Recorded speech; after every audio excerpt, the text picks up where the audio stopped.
And welcome back to another Sportsnaut interview. And today we are talking New York Jets football. They just wrapped up their first 3-day segment of OTAs. And joining us today is Jets beat writer from the New York Daily News, Antwan Staley. And Antwan, much like it was last year in the offseason, the conversation is surrounding Aaron Rodgers again. And he's back on the field after suffering the Achilles injury in week 1 of last year. He's back on the field, and I want to ask you a little bit about that. I know you guys get limited viewing access during these OTAs, but what could you tell us about how he's looking, how he's moving, and is he looking like the Aaron Rodgers of old?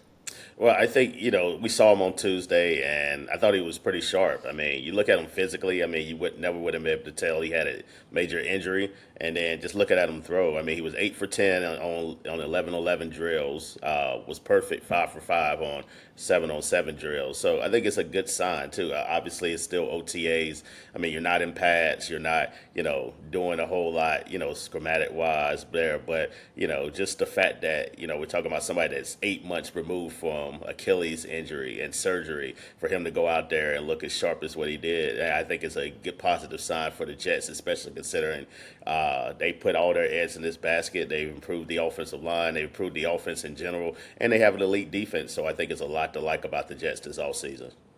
Yeah, I think it's a great sign for Jets fans, the fact that he's back out there. And, of course, we know last year he was giving it a go. Who knows? Maybe if the Jets were a little bit more in the mix in the playoff hunt, who knows? Maybe he would have tried to give it a go. But all things pointing up for Jets fans. And, we heard Rodgers speak to the media this week, and one of the things that he talked about was the pressure that's on this team to get it done this year and to make a run at the playoffs. It's been a long time for this franchise, and I think there is a lot of pressure on not only the team in general, but specifically himself.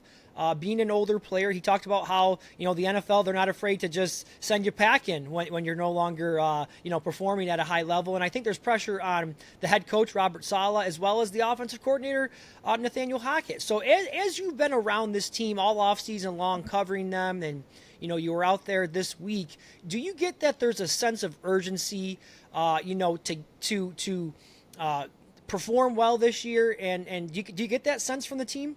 Yeah, I mean, they're not stupid. I don't think anybody else is. They know what the situation is.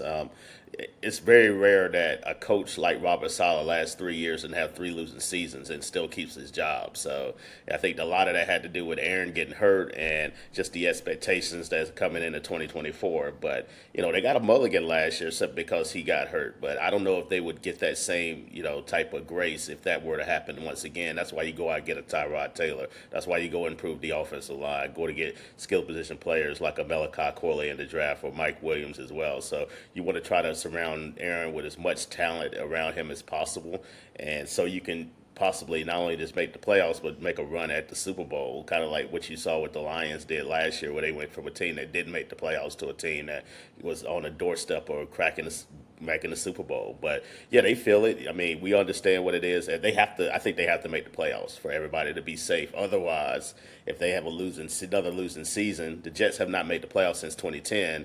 If they have another losing season, I think all bets are off, and I think it could be a lot of wholesale changes, which include Aaron Rodgers, because I mean, if you have a new coach come in there and possibly a new general manager, they're going to want their own kind of quarterback, and I don't know how much they would want to hitch their own wagon to Aaron Rodgers moving forward, especially considering he'll be 41 this upcoming season.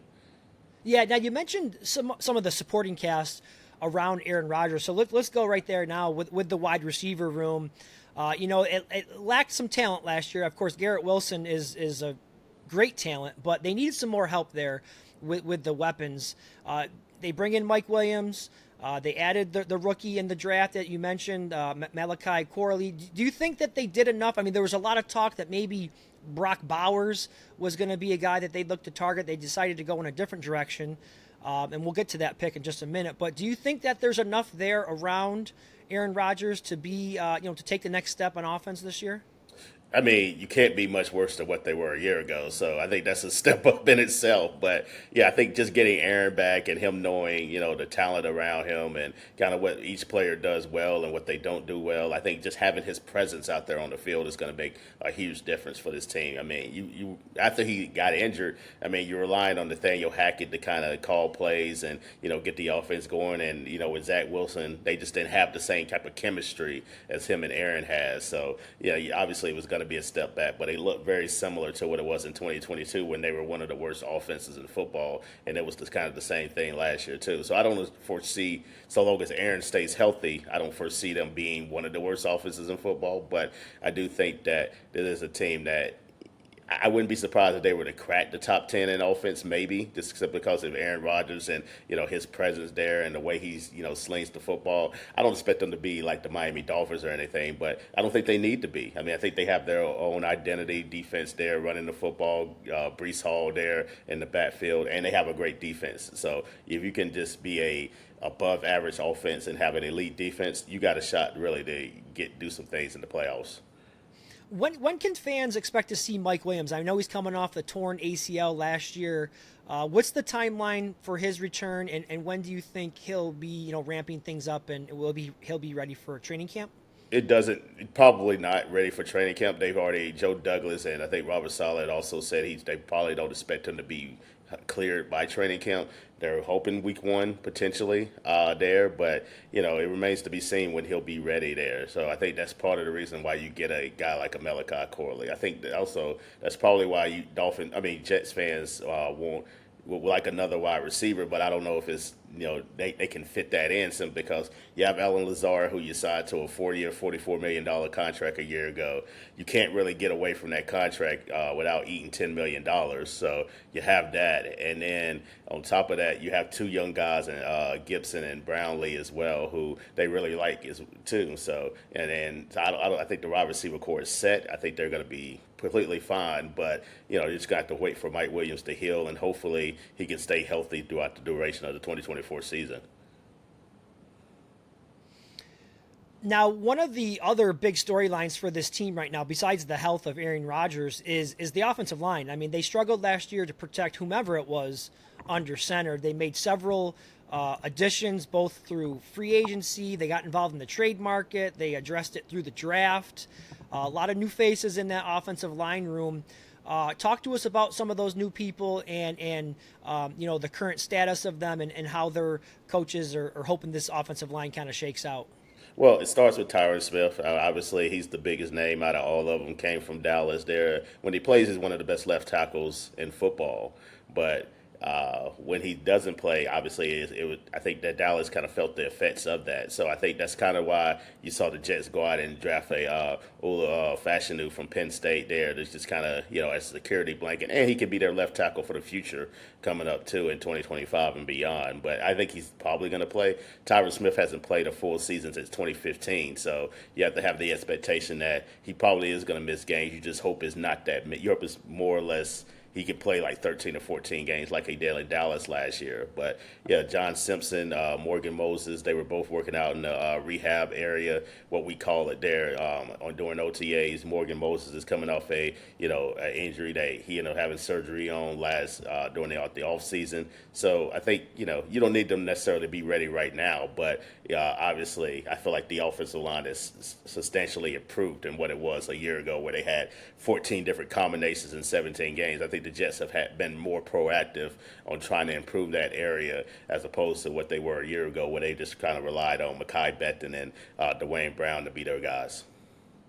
What about the defensive side of the ball? I mean, we know this team has been built around that defense for the last couple of years. They took a slight step back last year in terms of points per game allowed, but they're still very good defense. I know that you expect it to be very good again this year, but what additions and maybe upgrades were made to the defense this year? Yeah, I mean, they finished third in yardage, which was still really good. But yeah, they were 12th in points per game. So yeah, that was down from they were fourth the year before that. So yeah, as far as additions, I mean, they really didn't make a whole lot. It was more subtractions maybe. I think the biggest addition is Hassan Reddick. The trade from Philly. End up essentially trading Bryce Huff for Hassan Reddick, who's been a perennial double-digit sack guy for years, whether it be with the Eagles, Cardinals, the Panthers, whoever. But yeah, to get a guy like that who can register 10 sacks and create a lot of havoc on opposing quarterbacks, I think is huge. It'll definitely help out guys like Quentin Williams, Jermaine Johnson there. They did sign Javon Kinlaw, who they hope they can help improve the run defense. That was a bit of an issue last year, too. You're looking at the Jets, they were 25th in rushing yards per allowed per game. So I think that's area. I think that's still a big question for me, especially considering, John Franklin Myers, who a guy that could play the inside and outside for the Jets. They end up trading him. They were either going to release him or trade him, but they end up trading him to Denver. So I think that's a big move too, as well. So I'm curious to see how their defensive line plays despite the move there. Safety I think is still a concern. They let Jordan Whitehead go back to Tampa. I think they end up having Chuck Clark, who's coming back from an ACL injury, to team up with Tony Adams, who also a young emerging guy there. So I think the defense is still good, but it still has some questions it definitely needs to answer. Yeah, I think it's fair to say that maybe part of the step back last year was in part to do because of the issues at quarterback and having to maybe be on the field a little bit more than they would have liked. I want to ask you about the schedule. I was taking a look, and it's clear that the NFL once again is all in on the Jets this year, giving them 6 primetime games. They're one of 3 teams who play 6 times in prime time. But I got to be honest, I don't think the NFL did them any favors with the schedule. 3 times, or excuse me, in the first 3 weeks of the season, okay, they play 3 games in the first 11 days of the season. That's a quick turnaround for the Jets there. And of course, all 6 of these games in prime time take place in the first 11 weeks of the season. So, yeah, they're going to be featured a lot in prime time, but that's a tough stretch of games there. So, just wanted to get some of your initial thoughts on the schedule for the Jets. Yeah, I mean, them playing on the road, you got to play the defending NFC champion San Francisco on the road.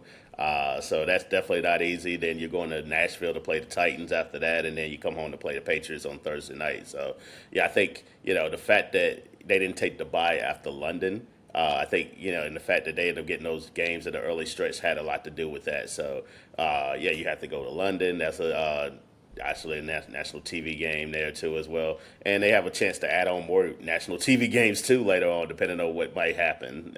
But yeah, I mean the NFL. We talked to the NFL front office people, and they said the Jets really owed them one for last year, because Aaron Rodgers got hurt. We'll see if it bites them in the backside like it did last year. But they have high expectations for the Jets. It's a New York market. I think they expect the Jets to be good and Super Bowl contenders. I don't know about Super Bowl contenders, but I do think they can be a playoff contenders. And then we'll see. Anytime you have a great defense like theirs, then you're gonna have a chance in the AFC. But I think most people are thinking the Jets are going to be really, really good as far as the pundits. And even ESPN had an article, stating that, they believe the Jets are the Super Bowl favorite at this point, which, it's a little mind blowing for me, but it's, especially considering how early it is right now in the off season. But, people shooting their shot right now. Yeah.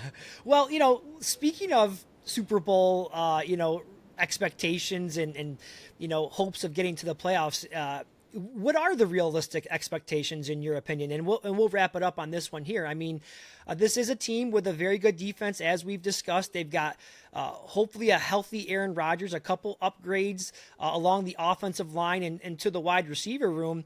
I mean, you look at that division, it's been owned by the Buffalo Bills the last few years. They seem to be retooling their roster a bit. You got Miami, who I think is looking to kind of take the next step forward to the elite status, and the Patriots are definitely in a rebuild here. So where do the Jets factor in to all of this, and what do you think the realistic expectations for this team should be in 2024?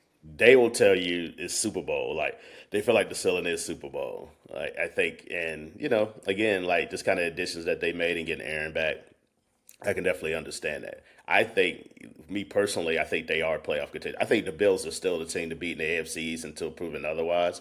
I think a lot of people doubted them a year ago, and then they found a way to, get past that and still win the division. Yeah, Stephon Diggs is gone. They have some, retooling on the defense, but again, like I feel like they've made some good enough additions, and they still have one of the best quarterbacks in football in Josh Allen. I think they're going to be completely fine. I think Miami, I think the biggest question is, like, where the Jets are compared to Miami, because they've had a lot of retooling, especially on the defensive side of the ball. Offense, we know they're going to be good with Tua and Tyreek Hill, Jalen Waddle. There, they have some issues maybe on the offensive line, questionable questions there. But defensively, losing Christian Wilkins there, I feel like that was a big move for them. Obviously, Andrew Van Ginkel and losing him, I think a lot of pundits believe that some pundits believe, especially friends of mine that cover the Dolphins, who I used to work with down there, think the team is better. I think that remains to be seen. I think they've made some additions there defensively. They have a new offensive coordinator in Anthony Weaver, but I'm not sure how good defensively they're going to be. They're going to be able to score points, but especially late in the season, as we saw last year, they had a 3-game lead in the division in the AFC East and had a chance to win it, and then they blew it late this year and lost the last game, regular season game against Buffalo. Had to go on the road to a cold Kansas City to play that game, and everything, the wheels just kind of came off there. So I have some questions on the Dolphins too, but I think the Jets have a potential to be better than Miami this year, so long as Aaron can stay healthy. The Bills, we'll see, but I will say the Jets particularly played the Bills pretty well outside of the blowout loss that they had last November.